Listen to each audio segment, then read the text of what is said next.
You are not as rational as you think. The mind clings to stories like a ship to shore, even when the sea is storming with doubt. Socrates showed that the hardest truth is not a fact you can win, but a question you can bear.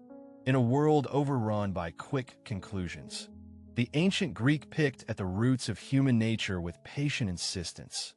Ask, inspect, sweat through the discomfort of being wrong. And in that friction, you might glimpse something real. Today, I want to share 5 truths Socrates kept insisting on. Truths that still shape how we think, decide, and live. Truth number 1. The self is not a museum of certainties, but a battlefield of questions. We mistake certainty for clarity and call it knowledge. I know that I know nothing, he would say, and then he would smile at the mess of our confident opinions. When you interrogate your own beliefs, you expose the choreography of your brain bias, habit, impulse doing their quiet work behind your back. The truth isn't a polished belief. It's the willingness to let your most cherished views be tested by invisible enemies, doubt, contradiction, failure to prove themselves true. The moment you hear a counterexample and don't bolt, you've learned more about yourself than from 100 affirmations. Truth number 2. Our minds are storytellers before they are auditors. We construct meanings to protect us from dissonance. And in that construction, we often mistake comfort for truth. Socrates didn't just ask for reasons. He asked for the origins of those reasons. Why do you value honesty, or loyalty, or success? What would you lose if you admitted you were mistaken? The goal isn't to shatter you.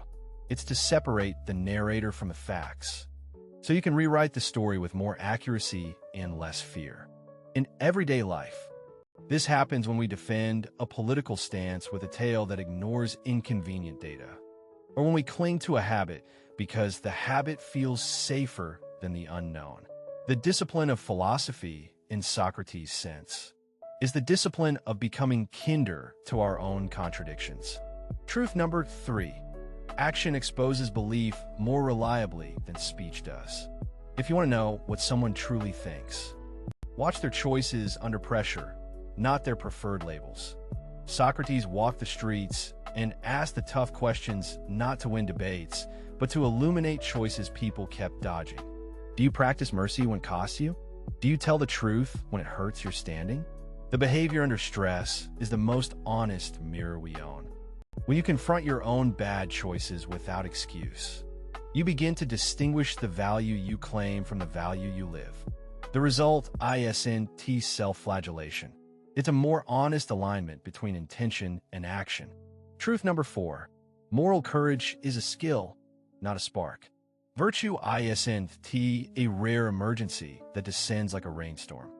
It's a habit you cultivate in the ordinary moments when no one is watching. Courage, in Socratic terms, is the willingness to revise your map when the terrain changes. It's the quiet embrace of discomfort for the sake of something truer. That may mean admitting you were wrong about someone you admire, or recognizing you've been complicit in a pattern you dislike. The path to integrity wins through the difficult practice of revision, not the grand moment of glory. You don't become fearless. You become capable of facing fear with a clear compass. Truth number 5. We are formed in dialogue, not isolation.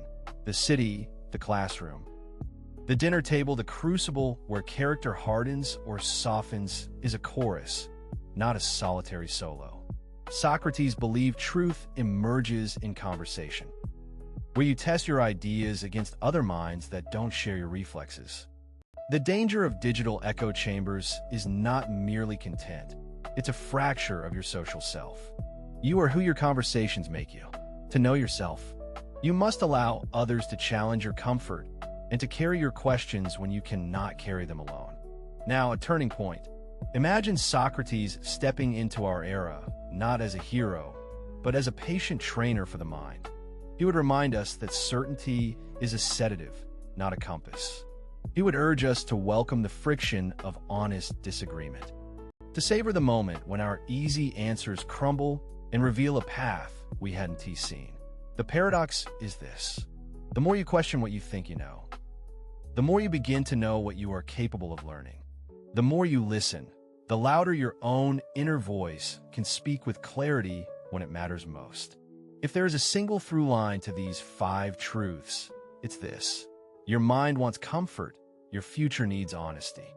And the bridge between the two is deliberate practice. Practice not just particular beliefs, but the method that tests them. Practice not just confidence, but humility.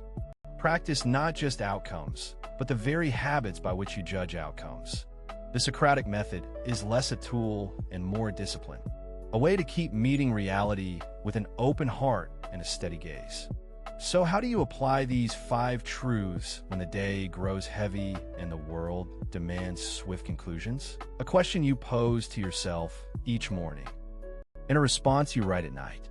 The morning question could be, what belief did I defend yesterday without sufficient evidence? The evening answer could be, what would it take to revise that belief today? Let the questions be your compass, the answers your weather map. In time, you one team master certainty. You'll master the art of living with uncertainty while still choosing to grow.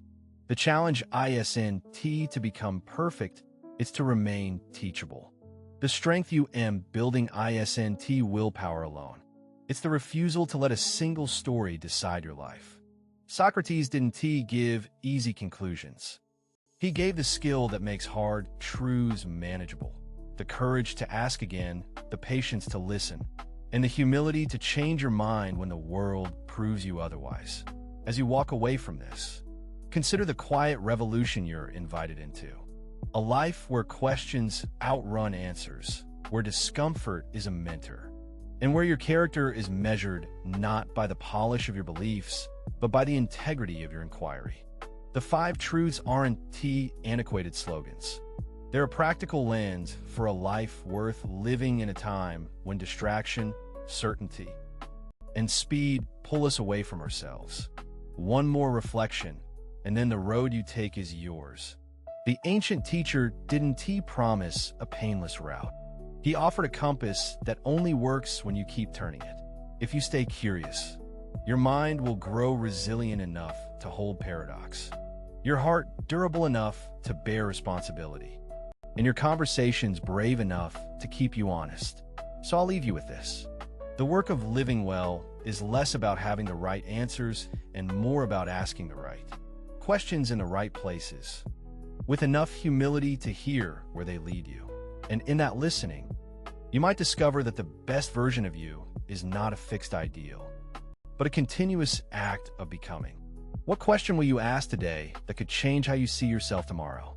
To carry these 5 truths from theory into the weathered hours of a modern life, try 3 practical habits that fit a busy day. First, the morning Elenchus. Pick one belief you defend loudly about politics, work, or identity, and write a single sentence that would prove it false. Then write a second sentence that would still count as honest support, even if the belief shifted. Let that sit for a breath, then revise your stance. Second, the 60-second pause. Before answering a risky question, count to 60 in your head. Let the impulse to defend your ego fade enough to hear what the question actually demands. This isn't passivity. It's a surgical reset for the mind. Third, the listening dialogue. Ask a trusted friend to a 20-minute exchange where both sides keep curiosity first, certainty second. No victory laps, no ad hominem. Just a map of where your ideas diverge and why. These habits turn Socrates from a statue into a tutor you can visit daily. They move philosophy from abstraction to practice. So belief becomes something you act on, not just something you echo. The twist is this. Truth isn't a trophy you win by being right.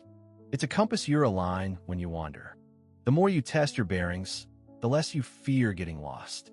The living mind prefers revision to retreat, curiosity to comfort, and dialogue to isolation.